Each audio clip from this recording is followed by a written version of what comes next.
Today, in the subject of the manufacturing process, हम लोग unit second कर रहे हैं, मेटल फॉर्मिंग ऑपरेशन कर रहे हैं। मेटल फॉर्मिंग ऑपरेशन कल भी मैंने आपको बताया था। ये 9 तरह के ऑपरेशंस हैं जो इंडस्ट्री के लिए बहुत ही यूजफुल है।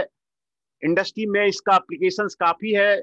जो इंडस्ट्री सेटअप करना चाहते हैं वो इस मशीन्स के बारे में स्टडी आप कर सकते हैं।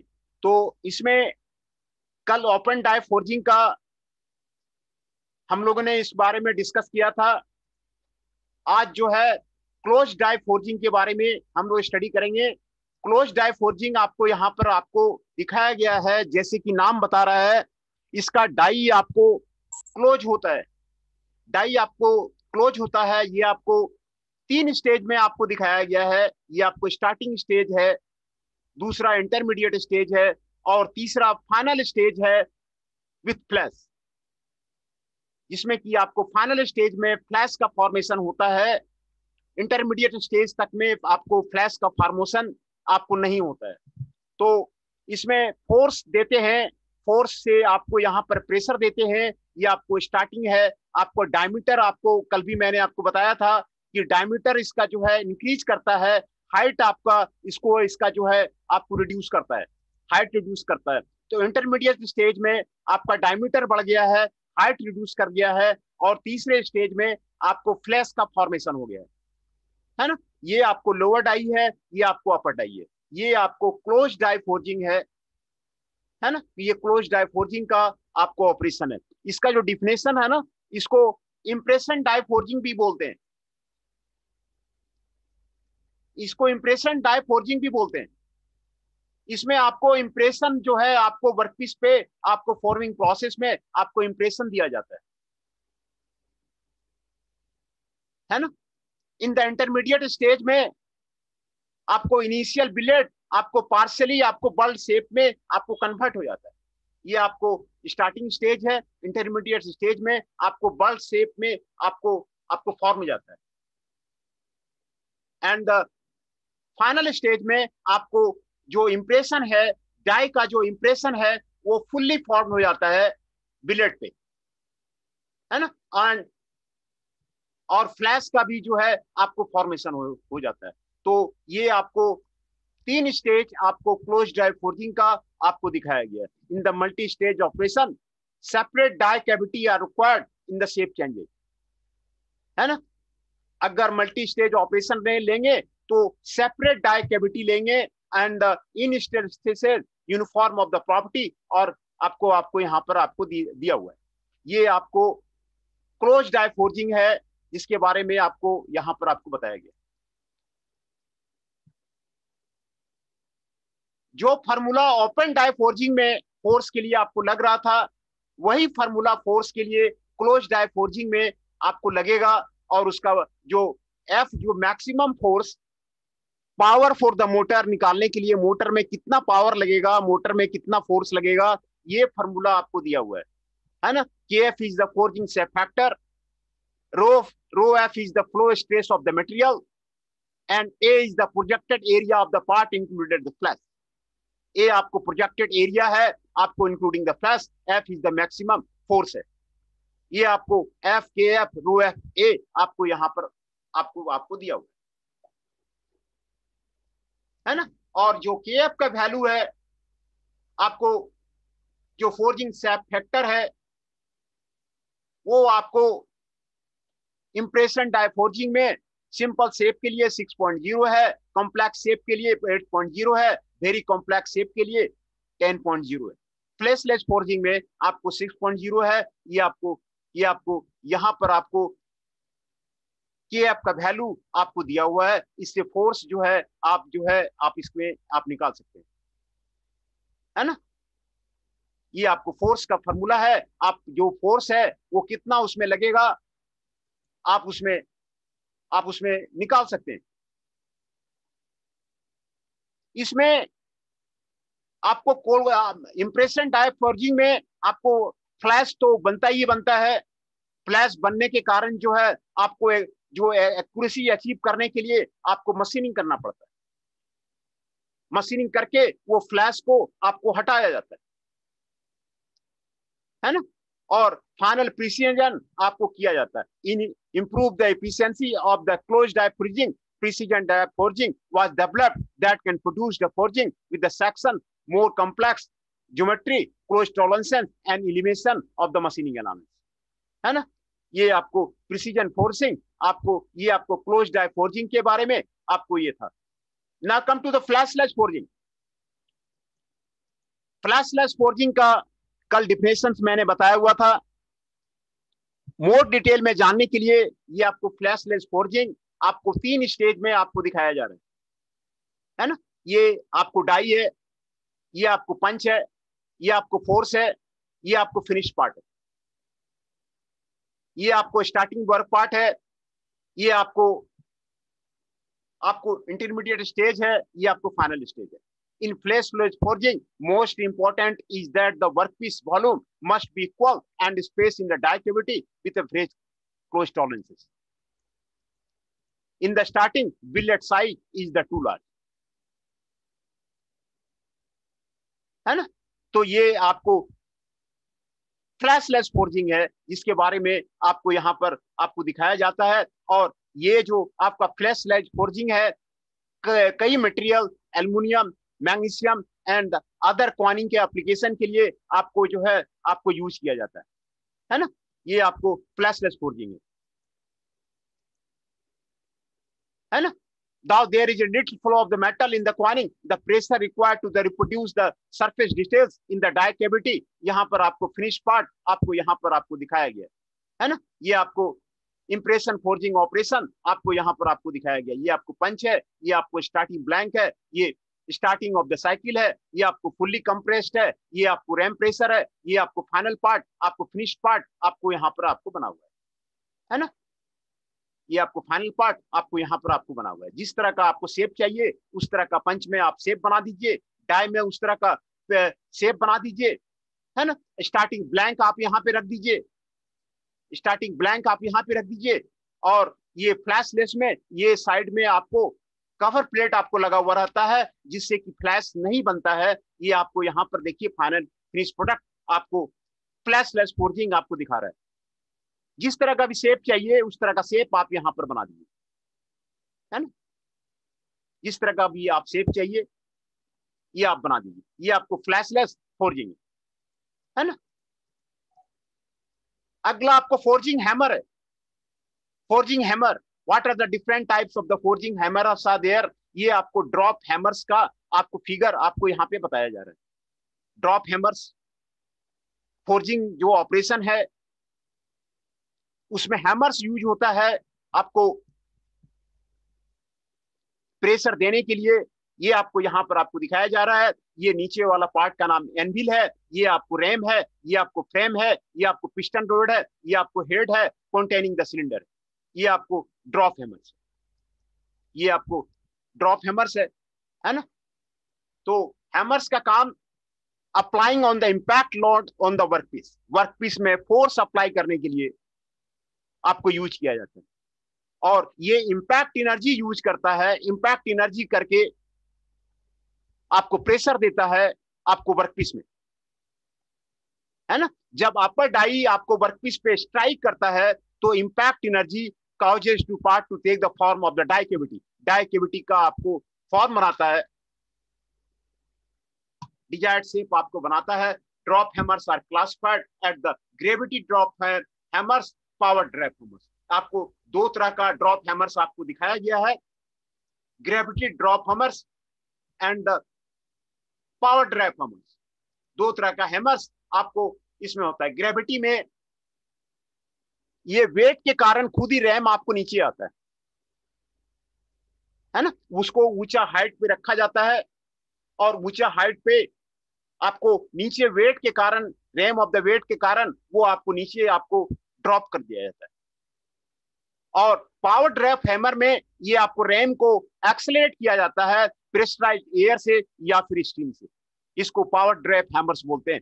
तो आपको फोर्जिंग ऑपरेशन में ये हैमर्स आपको यूज होता है। Drop hammers, gravity drop hammers उसको बोलते हैं। और पावर ड्रॉप हैमर्स उसको बोलते हैं। ये दो हैमर्स आपको यूज होता है ना। और दूसरा आपको प्रेसेस, प्रेसेस होता है इंडस्ट्री में। ये आपको तीन तरह का आपको प्रेस आपको इंडस्ट्री में होता है, mechanical presses, hydraulic presses and the screw presses. ये तीन तरह का आपको प्रेसेस आपको यूज किया जाता है to give the impact force on the workpiece. Workpiece पे आपको फोर्स करने के लिए आपको ये आपको प्रेसेस यूज किया जाता है। मैकेनिकल प्रेस जो है ये आपको क्रैंक से, नकल ज्वाइंट से, इसेंट्रिक से आपको ऑपरेट होता है। इसमें मोटर लगा होता है, मोटर से आपको मोशन जो है ट्रांसमिशन होता है रैम में, और जो आपको पावर ट्रांसमिशन होता है वो आपको क्रैंक से या नकल ज्वाइंट से आपको प्रेशर दिया जाता है। ये आपको मैकेनिकल प्रेस है ना। दूसरा है hydraulic presses. Hydraulically hydraulically driven piston is used to actuate the ram. Hydraulic driven piston जो है वो आपको यूज किया जाता है आपको प्रेस को चलाने के लिए, है ना। ये इसमें हाइड्रोलिक सिस्टम आपको लगाया जाता है। ये हाइड्रोलिक प्रेस है। दूसरा स्क्रू प्रेस में आपको स्क्रू ड्राइव लिखा जाता है और हाइड्रोलिक ड्राइव दोनों आपको लगाया जाता है, और स्क्रू ड्राइव से, स्क्रू मैकेनिज्म से आपको प्रेस किया जाता है। तो ये आपको तीन तरह का आपको प्रेस होता है, mechanical press, hydraulic press and the screw press. ये आपको तीन तरह का आपको प्रेस आपको फोर्जिंग में आपको यूज किया जाता है। Now about the forging die. Forging die जो मेन कंपोनेंट है आपको फोर्जिंग ऑपरेशन का, उसमें कौन कौन से पार्ट होते हैं उसके बारे में अभी स्टडी करेंगे। ये आपको लोअर डाई है, ये आपको अपर डाई है, ये आपको ये फ्लैश का फॉर्मेशन है, ये आपको लैंड है, ये आपको वेव है, ये आपको रीब है, ये आपको कॉर्नर है, ये आपको फिलेट है, ये इनसाइड ड्राफ्ट एंगल है, ये आउटसाइड ड्राफ्ट एंगल है ना। ये आपको पार्टिंग लाइन, ये सारा आपको यहां पर आपको दिखाया गया। पार्टिंग लाइन जो है आपको अपर डाई को और लोअर डाई को पार्ट करता है ना। Parting line effects and the flash formation आपको पार्टिंग लाइन के पास में आपको हो जाता है। ड्राफ्ट का मतलब है the amount of the taper. यहाँ पे आपको दिखाया गया है ये अमाउंट ऑफ द टेपर जो आपको डाई में होता है, आपको यहाँ पर आपको दिखाया गया। Upper die and the lower die में आपको ड्राफ्ट ऑफ द टेपर आपको दिखाया गया। ड्राफ्ट एंगल कितना रहता है वो आपको यहाँ पर आपको दिखाया गया, है ना। दूसरा waves and drift. Waves and drift आपको यहाँ पर आपको दिखाया गया। ये आपको रीब है, ये आपको वेव है, ये आपको रीब है, ये आपको वेव है, ये आपको दिखाया गया। ये are the portion of the forging that is parallel and perpendicular to the parting line, है ना। More difficulty is witnessed in the forming as the part they become the thinner, है ना। Fillet and the corner radius, fillet and the corner radius and the flash आपको यहाँ पर आपको दिखाया गया। फ्लैश आपका ये आपको फ्लैश है, ये आपको कॉर्नर रेडियस है, ये आपको फिलेट है ना। फिलेट यहाँ पर इसको बोलते हैं, कॉर्नर रेडियस आपको ये बोलते हैं। तो यहाँ पर आपको fillet and corner radius, small radius limits, ये आपको निकाला जाता है। फ्लैश द प्रेशर जो आपको फ्लैश का फॉर्मेशन हो जाता है, तो ये आपको उसको फ्लैप्स बोलते हैं। तो ये आपको डाई का आपको क्या क्या पार्ट्स था उसके बारे में ये आपको बता रहा था। दूसरा फोर्जिंग ऑपरेशन और क्या क्या होते हैं, तो ये हम लोग उसको स्टडी करेंगे। पहला है ऑफसेट फोर्जिंग। ऑफसेट फोर्जिंग का प्रोसेस आपको यहां पर आपको दिखाया जाएगा। ऑफसेट फोर्जिंग यहां पर आपको ऑफसेट फोर्जिंग आपको दिखाया जा रहा है। ये आपको ऑफसेट फोर्जिंग है, ये आपको जो प्रोसेस आपको दिखाया जा रहा है ये ऑफसेट फोर्जिंग का प्रोसेस दिखाया जाता है ना। ऑफसेट फोर्जिंग में एक साइड में आपको डायमीटर को इंक्रीज किया जाता है और लेंथ को रिड्यूस किया जाता है ना। ये देखिए आपको ऑफसेट फोर्जिंग आपको यहाँ पे आपको दिखाया गया है। ये आपको जनरली क्लोज डाई फोर्जिंग में आपको यूज होता है। और ऑफसेट फोर्जिंग फास्टनर इंडस्ट्री में, फास्टनर का आपको कोई कंपनी लगानी है जिसमें हेड्स बनाने हैं, बोल्ट्स बनाने हैं, नेल्स बनाने हैं और सिमिलर टाइप का प्रोडक्ट्स बनाने हैं, तो आप ऑफसेट फोर्जिंग का मशीन आप लगा सकते हैं। ये फास्टनर इंडस्ट्री में सेटअप करने के लिए आपको ऑफसेट फोर्जिंग है ना।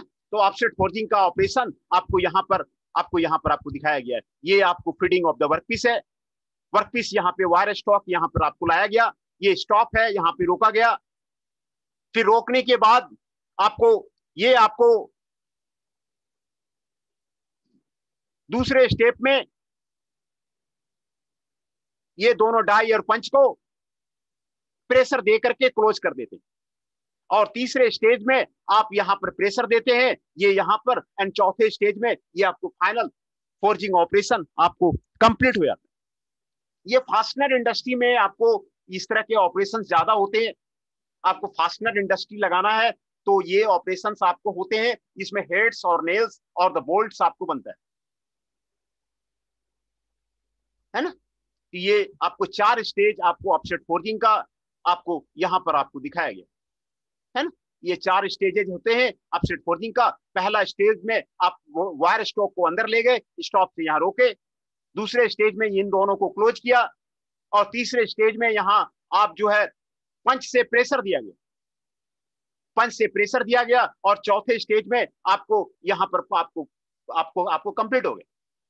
ये आपको ऑफसेट फोर्जिंग है ना। दूसरा ऑपरेशन है हेडिंग। यहां पर बहुत सारे हेडिंग का आपको ऑपरेशन आपको दिखाया गया है, कैसे जो है हेड बनाते हैं विद द डिफरेंट डाई का प्रोफाइल से आपको यहां पर आपको दिखाया गया। ये आपको वर्कपीस है, ये आपको डाई है और ये आपको पंच है। ये आपको ओपन डाई फोर्जिंग में आपको यूज किया जा रहा है ना। डिफरेंट डाई प्रोफाइल का आपको इसमें पंच यूज करते हैं और आपको बनाते हैं। इसमें राउंड हेड पंच से आपको यहाँ पे राउंड हेड आपको बनाया गया है ना। Head form inside the die only. ये डाई के अंदर जो है आपको, डाई के अंदर जो है हेड का जो है फॉर्मेशन है, ये आपको यहाँ पर आपको दिखाया गया। यहाँ पे bolt head form by the both die and punch. यहाँ दोनों डाई एंड पंच के हेल्प से आपको हेड का फॉर्मेशन किया गया है, वो आपको यहाँ पर आपको दिखाया गया है। ये आपको आपको हेडिंग ऑपरेशन है ना। ये आपको हेडिंग ऑपरेशन। और अगला ये ऑपरेशन है आपको स्वेजिंग है ना। ये आपको स्वेजिंग है, ये आपको रेडियल रेडियल फोर्जिंग। तब तक मैं आपका जो है अटेंडेंस अटेंडेंस आपका ले लेता।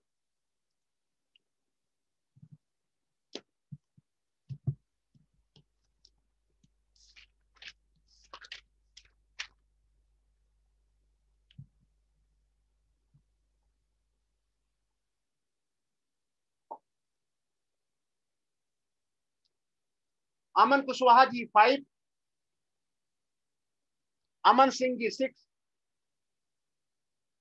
आशुतोष सिंह जी 12, चंचल कौशिक जी 13, मोहित अधाना जी 21, जतिन आर्या जी 16।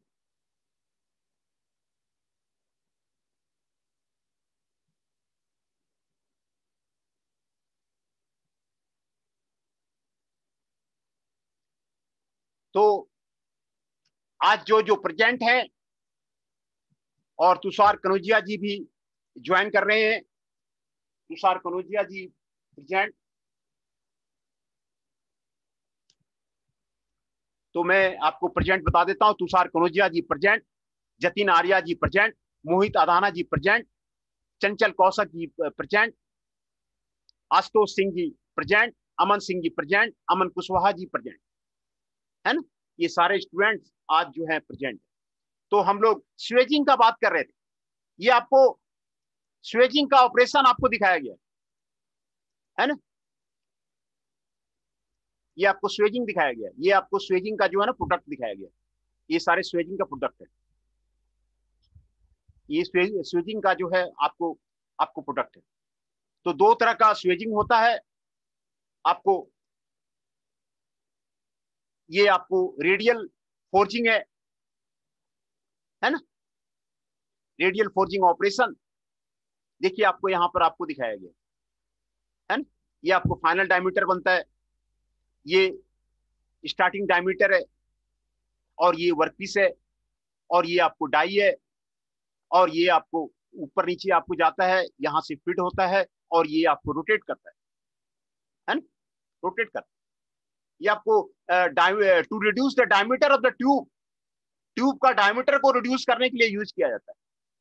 और rod at the end of the workpiece to create the taper section, taper section को क्रिएट करने के लिए आपको आपको यूज किया जाता है ना। ये आपको रोटेटिंग डाई के लिए, आपको इसमें जो रोटेटिंग डाई यूज होता है ना, a mandrel is required to control the shape and size of the internal diameter of the tubular parts during the swedging। ये आपको स्वेजिंग ऑपरेशन है ना, ये आपको स्वेजिंग ऑपरेशन है। स्वेजिंग ऑपरेशन आपको यहाँ पर आपको दिखाया गया, यहाँ से आपको वर्कपीस आपको फीड होता है, ये आपको फाइनल डायमीटर है, ये आपको स्टार्टिंग डायमीटर है, ये आपको फीड है, ये आपको वर्कपीस है, ये आपको डाई है ना। तो ये आपको स्वेजिंग ऑपरेशन है, डिफरेंट डाई प्रोफाइल का। ये आपको यहाँ पर आपको स्वेजिंग प्रोडक्ट आपको यहाँ पर आपको दिखाया गया, ये आपको स्वेजिंग ऑपरेशन है ना। दूसरा, ये आपको रोल फोर्जिंग है, ये जो ऑपरेशन आपको दिखाया जा रहा है, ये आपको रोल फोर्जिंग है ना, रोल फोर्जिंग। ये आपको वर्कपीस है, ये आपको रोल है। देखिए दोनों का मोशन आपको रोल करेगा। ये ना वर्कपीस का क्रॉस सेक्शन को रिड्यूस करने के लिए आपको यूज किया जाता है, ऑफ ए सिंडिकल और rectangular body through a set of the opposing roll, through a set of the opposing rolls आपको यूज किया जाता है, और matching the groups with the desired shape of the final product, उसके लिए आपको use किया जाता है। ये जो है आपको इसमें रोलिंग भी है और फोर्जिंग भी है, रोलिंग ऑपरेशन भी यूज कर रहे हैं और फोर्जिंग ऑपरेशन भी यूज कर रहे हैं, इसलिए इसको रोल फोर्जिंग बोलते हैं। दोनों operation rolling and the forging, दोनों ऑपरेशन इसमें आपको आपको यूज कर रहे हैं। Roll forged parts are generally stronger and passes desired grain structure compared to the machining used to produce the same part। ये आपको यहाँ पर आपको दिखाया गया है ना, ये आपको गाइड फ्लेंज है, ये आपको वर्कपीस है, ये आपको आपको दिखाया गया। और अगले टाइप का जो फोर्जिंग है, ये आपको ऑर्बिटल फोर्जिंग, ऑर्बिटल फोर्जिंग, ये आपको ऑर्बिटल फोर्जिंग। इसमें आपको कौन शेप्ड अपर डाई होता है, अपर डाई जो है ना कौन शेप्ड होता है, ये ऑर्बिटल पाथ में अपर डाई एक्सिस आपको घूमता है ना, simultaneously rolled and pressed into the workpiece because of the inclined axis of the curl, only a small area of the work face is compressed at the stage of the forming, upper die revolves, the area of the under compression also revolves। ये आपको इससे करने से कुछ जो है load का आपको रिडक्शन हो जाता है। ये आपको contact area between the upper die and the work आपको दिखाया गया। ये आपको लोअर डाई है, ये आपको वर्कपीस है, ये आपको अपर डाई है, ये आपको ऑर्बिटल पाथ है, जिसमें अपर डाई आपको घूमता है, ये आपको प्रेशर देते हैं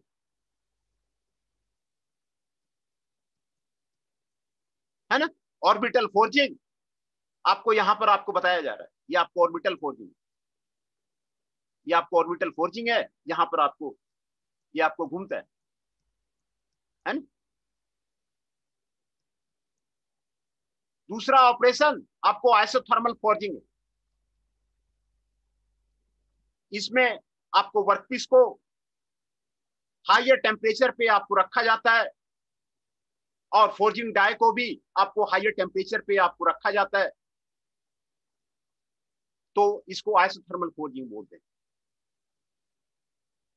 इसमें जो आपको टाइटेनियम सुपर एलॉय जो डिफिकल्ट टू फोर्ज मेटल है, उसको आइसोथर्मल फोर्जिंग में हम लोग ऑपरेशन करते हैं फॉर द कॉम्प्लेक्स पार्ट से। The process is done in a vacuum और inert atmosphere to avoid the rapid oxidation of the die material, है ना। Rapid oxidation of the die material को यूज करने के लिए आपको यूज किया जाता है।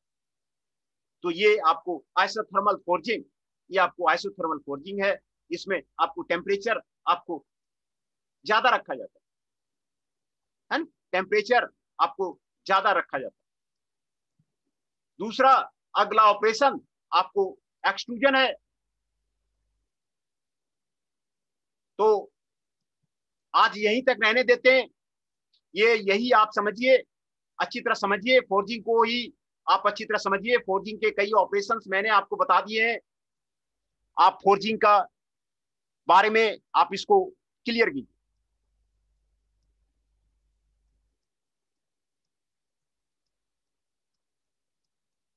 ये आपको क्लोज डाई फोर्जिंग है, क्लोज डाई फोर्जिंग है। ये 3 स्टेज आपको दिखाया गया है, starting stage, intermediate stage and the final stage with the flash formation आपको दिखाया गया है ना। ये सारे ऑपरेशंस जो है ना, आप किसी इंडस्ट्री में, फोर्जिंग इंडस्ट्री में आप जा करके वहां पर देख सकते हैं। कोई फोर्जिंग की फैक्ट्री लगानी है तो आप ये आप कर सकते हैं। ये आपको स्टार्टिंग स्टेज है, ये आपको इंटरमीडिएट स्टेज है, ये आपको फाइनल स्टेज, ये आपको अपर डाई है, ये आपको फ्लैश है, ये आपको लोअर डाई है ना। तो ये 3 स्टेजेस में आपको दिखाया गया है। आपको 3 स्टेजेस में आपको यहाँ पर आपको दिखाया गया है। ये फाइनल स्टेज आपको यहाँ पर आपको दिखाया गया है ना, lower die, upper die and the flash, ये आपको यहाँ पर आपको दिखाया गया। और जो फोर्स लगेगा आपको फोर्जिंग में, आपको यहाँ पर आपको दिखाया गया कि F rho F is the flow stress, K F is the forging shape factor, A is the projected area, F maximum force कितना लगेगा फोर्जिंग में, वो यहाँ पर आप कैलकुलेट कर सकते हैं। के एफ सभी के लिए सिंपल शेप फ्लैश के लिए दिया हुआ है, कॉम्प्लेक्स शेप फ्लैश के लिए दिया हुआ है, वेरी कॉम्प्लेक्स शेप फ्लैश के लिए दिया हुआ है, क्वाइनिंग के लिए दिया हुआ है, कॉम्प्लेक्स शेप के लिए आपको दिया हुआ है। के एफ आपको आपको दिया हुआ है ना। दूसरा आपको ऑपरेशन था फ्लैशलेस फोर्जिंग। फ्लैशलेस फोर्जिंग में आपको फ्लैश नहीं बनता है, इसमें क्लोज रहता है। ये ना आपको, ये आपको गाइड लगा हुआ है, ये आपको क्लोज रहता है। तो यहाँ भी आपको 3 स्टेज आपको दिखाया गया है। ये स्टार्टिंग वर्कपीस है, ये आपको डाई में क्लोज है, ये आपको रैम से आपको ऑपरेशन किया जाता है, ये आपको पंच है, ये आपको डाई है, ये आपको फिनिश पार्ट है ना। तो ये आपको फ्लैशलेस फोर्जिंग आपको आपको दिखाया गया, ये आपको फ्लैशलेस फोर्जिंग आपको दिखाया गया। और ये फ्लैशलेस फोर्जिंग का ये भी पार्ट आपको दिखाया गया। ये आपको स्टार्टिंग ब्लैंक है, ये आपको डाई है, ये आपको रिटेनर है, रिटेनर आपको साइड में आपको लगा हुआ रहता है, और ये आपको पंच है। और जिस तरह का डाई में आपको शेप रहेगा ना, उसी तरह प्रोडक्ट में भी बन जाएगा। ये देखिए यहाँ पर जिस तरह आपको डाई का शेप है ना, उसी तरह का फिनिश प्रोडक्ट में भी आपको शेप आ जाएगा, फिनिश प्रोडक्ट में भी उसी तरह का आपको शेप आ जाएगा। तो उस तरह का शेप आप जो है यहाँ पे डाई में आप बना देंगे, उसी तरह का शेप आपको इसमें आ जाएगा, है ना। उसी तरह का शेप इसमें आपको आ जाएगा। ये आपको फ्लैशलेस फोर्जिंग है, जिसमें कि रिटेनर साइड में आपको लगाया जाता है और इसमें फ्लैशलेस होता है। ये आपको फोर्जिंग हैमर है। ये ड्रॉप हैमर दो तरह का होता है, gravity drop hammer and the power drop hammer. Gravity drop hammer में जो falling weight of the heavy RAM होता है वही आपको एनर्जी प्रोवाइड करता है, इंपैक्ट करता है वेट ऑफ द रैम। यहां पर आपको दिखाया गया है, ये आपको एनविल है, ये आपको रैम है, ये आपको फ्रेम है, ये आपको पिस्टन रॉड है, ये आपको हेड कंटेनिंग सिलेंडर है ना। ये आपको पावर ड्रॉप हैमर है, जो आपको प्रेशराइज्ड एयर और स्टीम से आपको बनाया जाता है। ये आपको ड्रॉप हैमर। ये आपको जो प्रेसेस है ना, तीन तरह के होते हैं, mechanical presses, hydraulic presses and the screw presses. ये आपको तीन तरह के जो आपको प्रेस होते हैं। मैकेनिकल प्रेसेस में ड्राइव मोटर से चलता है और उसमें सेंट्रिक्स लगे होते हैं, क्रैंक्स लगे होते हैं और नक्कल जॉइंट्स आपको लगा होता है। हाइड्रोलिक प्रेसेस में आपको हाइड्रोलिकली ड्रिवन पिस्टन आपको लगा होता है और स्क्रू प्रेसेस में आपको स्क्रू मैकेनिज्म आपको लगा हुआ होता है। ये तीन तरह का आपको प्रेसेस होते हैं। दूसरा फोर्जिंग डाई। फोर्जिंग डाई के सारे पार्ट आपको यहाँ पर आपको दिखाए गए हैं। ये आपको लोअर डाई है, ये आपको अपर डाई है, ये आपको पार्टिंग लाइन है, ये आपको फ्लैश है, ये आपको गटर है, ये आपको फिलेट है, ये आपको वेव है, ये आपको रीव है, ये आपको कॉर्नर है ना। ये सारे, ये आपको ड्राफ्ट है, ये जो टैपर है ना उसको ड्राफ्ट बोलते हैं। ये जो रेडियस है ना इसको फिलेट बोलते हैं। ये जो ऊपर का जो आपको रेडियस है इसको कॉर्नर रेडियस बोलते हैं। इसको इंटरनल का जो रेडियस है ना उसको फिलेट रेडियस बोलते हैं। ये जो पार्ट है ना इसको रीब बोलते हैं, यानी इसको ये जो पार्ट है ना इसको वेव बोलते हैं। और यहाँ पे इसको लैंड बोलते हैं। यहाँ पर ये आपको फ्लैश का फॉर्मेशन होता है, ये आपको गटर है ना, है ना। तो इसमें parting line, draft angle, waves and drips, ये सारे आपको fillet and corner radius, flash आपको यहाँ पर आपको बताएगा। दूसरा, डिफरेंट टाइप का अदर फोर्जिंग ऑपरेशन क्या क्या है। फास्टनर इंडस्ट्री इसको लगाना है तो ये आपको ऑफसेट फोर्जिंग फास्टनर इंडस्ट्री में आपको यूज होता है। उसमें हेड्स और nail bolt and similar products, offset forging. आपको क्लोज डाई फोर्जिंग में आपको स्टेप्स आपको यहां पर आपको दिखाया गया। फिटिंग ऑफ द वर्कपीस, ये वर्कपीस को फिट किया गया। ये आपको ग्रिपिंग डाई है, ये स्टॉप से रोका गया और ये दूसरे स्टेप में आपको ये क्लोज कर दिया गया और फिर इसको जो है पंच से आपको प्रेशर दे दिया गया। Forward movement of the punch and offsetting is there और द फोर्जिंग ऑपरेशन आपको यहां पर कंप्लीट कर लेता है। ये आपको 4 स्टेज में आपको कंप्लीट हो जाता है ना। 4 स्टेजर में आपको कंप्लीट हो जाता है। ये आपको ऑफसेट फोर्जिंग है। ये आपको हेडिंग है।